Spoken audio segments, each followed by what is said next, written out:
I have a confession to make.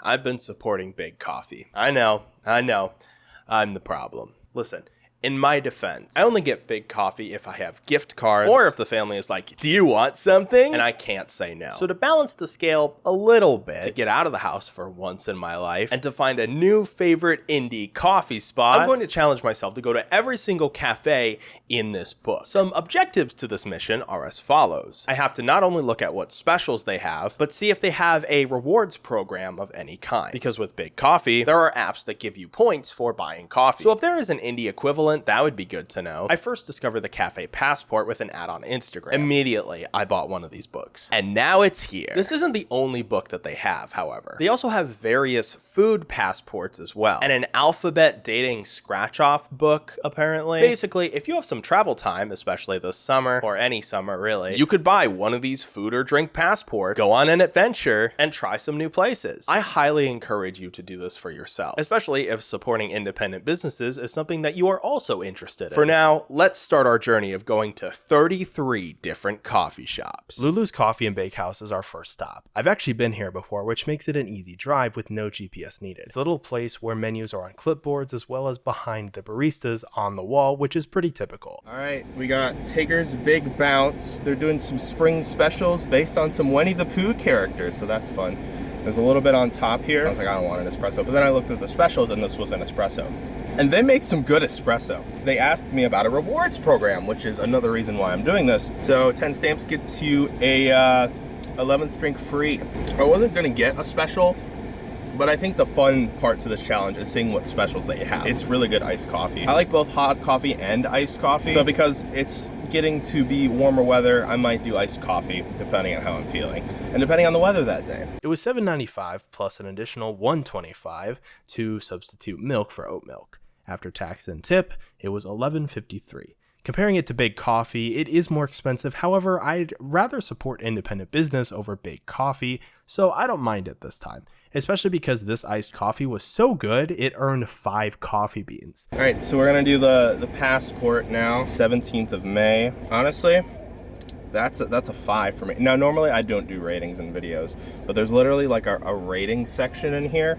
This is a 5, dude. This is definitely one of the better coffee spots I've been to in a while. So in my mind, Lulu's was definitely worth it. I also did get a seasonal drink, which would make sense why it would be more expensive, so that does play into the price as well. And Big Coffee didn't have the toffee flavor. Next was Perk Up. They didn't open until 8 a.m., so if you're an early riser like me, that might be a bit of an issue. So we're at the Perk Up Cafe, but it says no parking right next to the spot that's a parking spot. That doesn't make sense. And then it says, oh, backup parking only. I walked in and they actually had 2 different places to order. My order ended up being $32 total. But wait, there's a reason for that. I was getting 4 items, 2 for me and 2 for someone else. Mine alone was $16 for a specialty drink, a mint Monin, which was a mocha peppermint drink, but I added oat milk and a big everything bagel sandwich. Breakfast sandwich. That's pretty good. It's really eggy, but if you like egg, this is probably a good choice. They also had a loudspeaker to announce orders if you weren't directly at the window. It was pretty good, and they had some fun straws that came with it. The drinks came out pretty quick, but the sandwich took a little longer, which I didn't mind because there was some outdoor seating. My wife got the Cafe Passport recommended drink, and she said it was good. When I asked if there was a rewards program, they said only for drinks, and then they handed me a punch card. Honestly, 4 coffee beans. I'd come here again. So yesterday on the way to Perk Up, I passed by the Java House. The weird thing is, it doesn't appear on the map, and it doesn't appear in the book, even though it's literally 2 minutes away from Perk Up, and is surrounded by like 3 other coffee shops. So although it's technically not a Cafe Passport coffee shop, remember that we can add custom coffee shops in the book, so this will be our first bonus level in a sense. Yeah, so I just looked it up, and there's like 8 different Java houses. For the sake of this challenge, we're gonna go to 1. We're not gonna go to all 8, especially because it's a bonus level anyways. We're not gonna do 8 bonus levels, you know?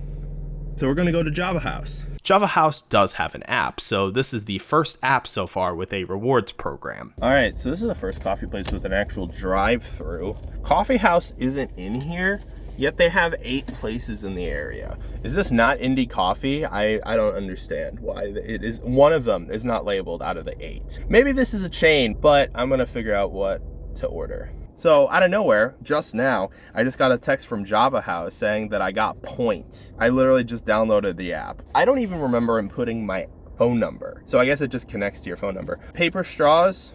Really? This is not gonna be fun. Uh-oh. I don't like paper straws. I know, probably better for the environment.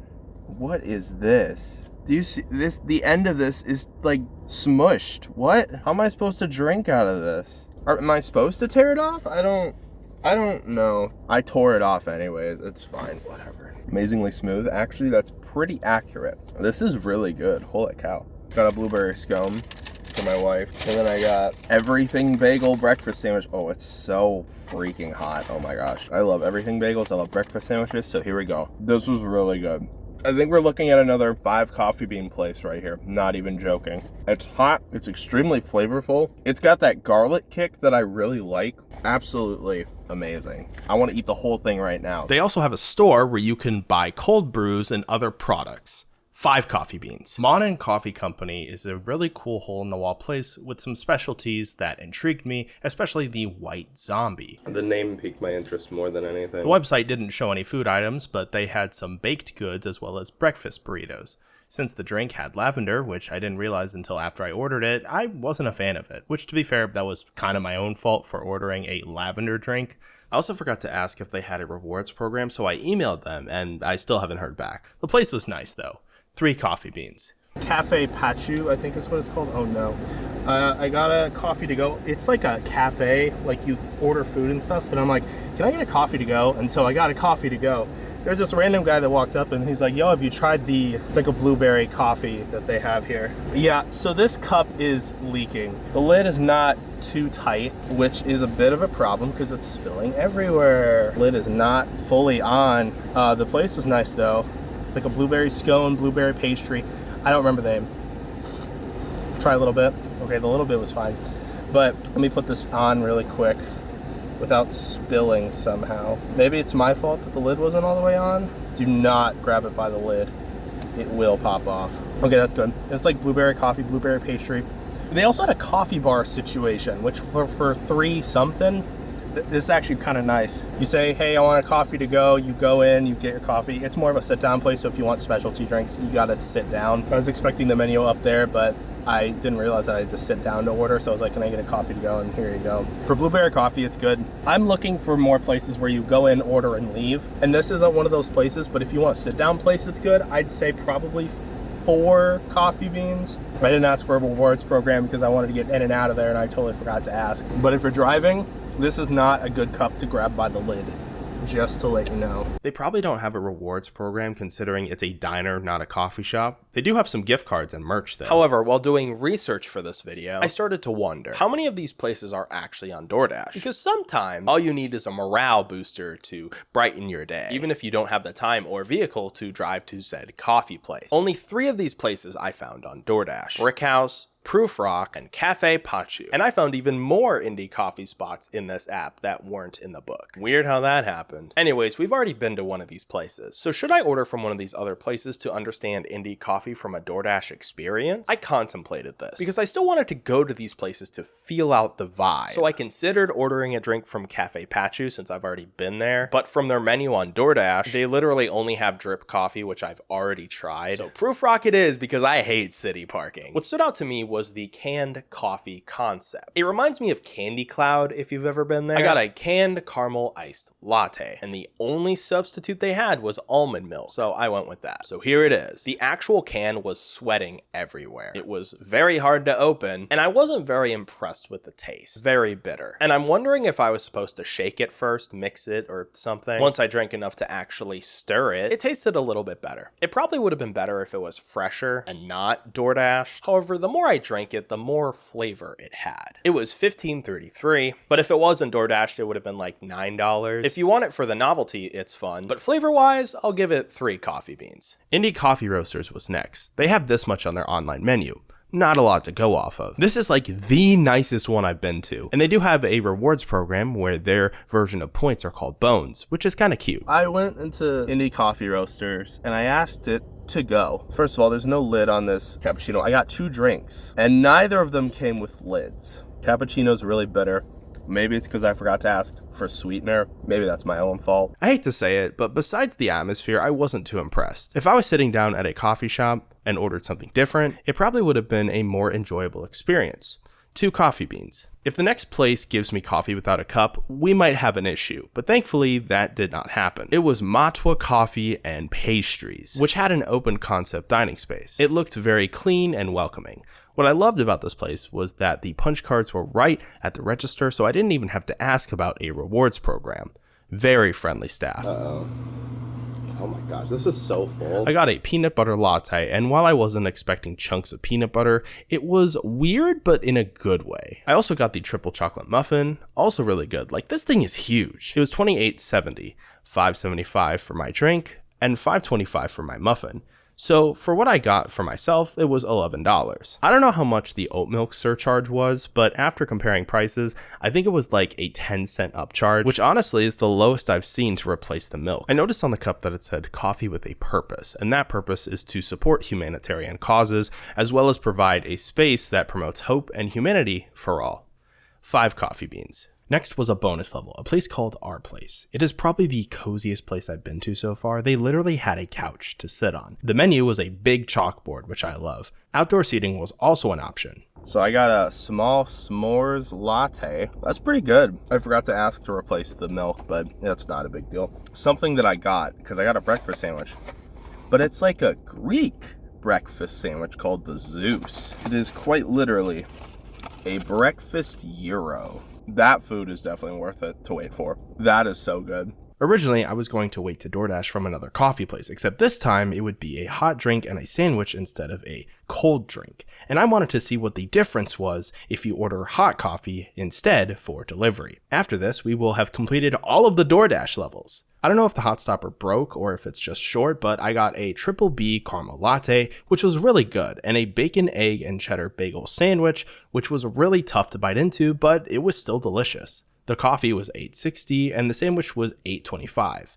4 coffee beans. Hubbard and Craven's Coffee. We tried to go to the actual store, but the free parking was all filled up. So instead we went to the farmer's market, and sure enough, they were there. I got a salted caramel iced coffee, and it was really good, even though they gave us a paper straw. It ended up being $6, and my wife said it tasted like chocolate milk, and since she said that, now all I tasted was chocolate milk. Honestly, there's no notes except for the parking fiasco. Even still, 5 coffee beans. Through my experience so far of attempting to go to every single coffee shop in this book, it gave me a few epiphanies. First is that my ratings will not change even if I hear new info after I've already given the rating, since I've physically written it down with a pen in a book, and well, I can't control Z that. The truth is, even if I have a good experience, that doesn't mean that others will have a good experience due to various factors, both controllable and uncontrollable. I don't know these people. I am as much a stranger as they are to me. And these ratings more so have to do with first impressions, vibes, and taste, both literally and metaphorically. With that said, I don't typically do ratings in my videos, since I would like the viewers, you, to try these places for yourself or similar places, instead of influencing you by giving you an opinion to parrot. I am here to open your eyes about the world of independent art in various spaces, even if I personally don't like certain aspects of it. I try my best to be objective in my videos by mostly sticking to the facts. However, I am a human, so my personal experiences and biases may come up every once in a while, if relevant, especially because an AI can't replace humanity, so let's just be a little bit more human on the internet, shall we? Quill's Coffee is next. Just kidding, we're going to the well. I got a specialty drink, the Georgia on My Mind, which was a peach caramel latte, and that's what intrigued me because I like peach and caramel, and I was like, wait, that combination works? Yes, because it tasted like a peach cobbler, which I was not expecting. I also got a daybreak burrito, which was a spicy breakfast entree with sweet potatoes. It was $33 total for 2 drinks and 2 foodstuffs. This is one of my favorite spots for multiple reasons. It's called The Well because it is a nonprofit who self-proclaimedly turns coffee into water. Quote, I found out about this place. Oh, wait, no. Wait, what's the quote? I didn't write down the quote. Oops. It's fine. We don't need the quote. It's fine. I found out about this place by a friend who used to work there, and not in this book, which is weird because this is one of the better indie coffee places I've been to, despite the fact that this is technically a bonus level. I have so many memories here, and I highly recommend it. 5 coffee beans. So this weekend we went to Maine and Madison, and the place was packed.